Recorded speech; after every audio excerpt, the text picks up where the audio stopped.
Kahintang sa panahon ng latest news. Diya sa linyang Pag-asa Mactan, pinagi ni Sir Mark Galis. Sir Mark, may buntag, sir. May buntag, Sir Ariel, o sa atong mga sukintig kami na itong latest update bahin sa kahimtang sa atuang panahon o sa itong ginabantayan nga si Bagyong Berbena.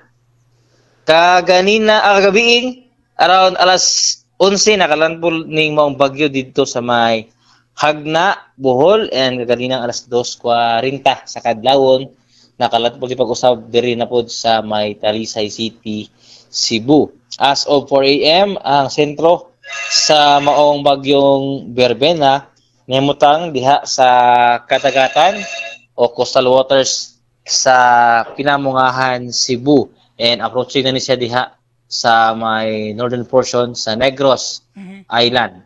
And sa karon, na-maintain pa niya ang kusgon around 55 kilometers per hour towards ang sentro, and gustiness ana sa 90 kilometers per hour. Gairo gini karon pa amihan ang kasadpan tayo paspason ng 25 kilometers per hour.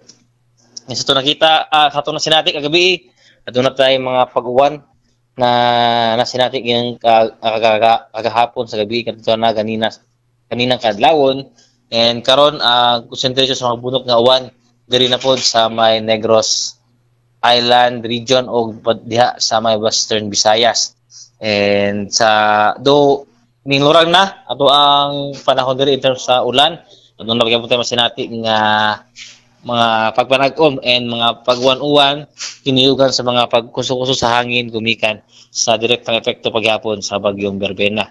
So expecta karong buntag at hapon na pagibuntay tropical cyclone wind signal number 1, but most likely basin karong late afternoon or karong gabi maligtas na ang Central Visayas sa tropical cyclone wind signal. Expecta ugma medyo mulurang na itong panahon sa Kabisayaan nga sumusunod ng mga adlaw.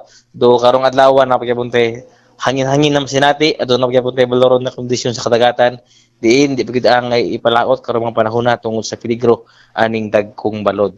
At ang nasunod nga update sa mga bagyo karong alas 8 sa buntag para sa ato ang latest nga tropical cyclone bulletin number 10 para ni Tropical Depression Berbena. O diri na ko to diri sa buhatan sa DOST Pag-asa Mactan. Si Mark Galis, maayong buntag o daghang salamat. Sir Mark.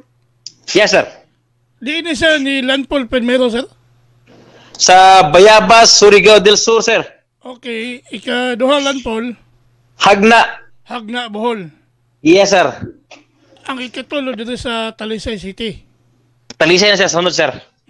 So, padung siya dito sa Negros Island region. Yes, sir. Approaching sa Negros Island region. And karon sir, ang ulan na pud nabunok, nag-concentrate na pud diha sa may Western Visayas o sa may Negros Island region, sir. So sa pagkakarong mga tungura, medyo nilurang na ang hangin. Sa ato, sir, no, naapagapon tayo hangin-hangin na nasinati sa Sugbo. So nga itong tanawang sa gawas, naapagapon tayo hangin, sir. Di bigyan nakakalma. Okay. So expecta karong adlaw hangin-hangin pagyapon, sir. But most likely unyang late afternoon or ugma sa gabi maligtas na ning Central Visayas sa wind signal number 1, sir. So mas mayo nga nakakuan na siya. Napalayo na siya nining kabuntagon. Yes, sir. Karon sir, no, nagkaroon na siya kilayo, na siya diha sa sinto murag dana ni sa NIR, sir.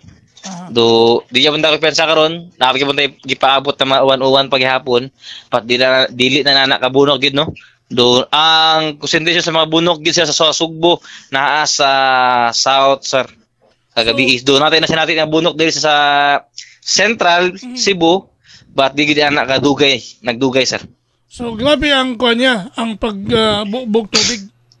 Yes, sir. At natay area sa south, diha sa may Dumanhog, nakatala gid around 200 mm, sir. So, amping ta sa mga kwan na kalungsuran, di ba? Yes, sir. Amping pagyapon taron, sir.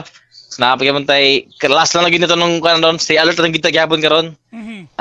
Kaya napagyapon tay nakita ng mga kalit na mga pag-uwan-uwan, sir.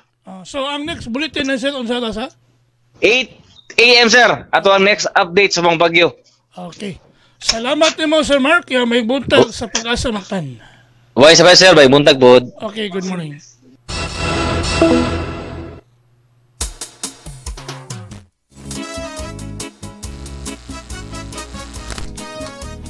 Inyo gadabati ang atong dagan sa kahimtang sa panahon.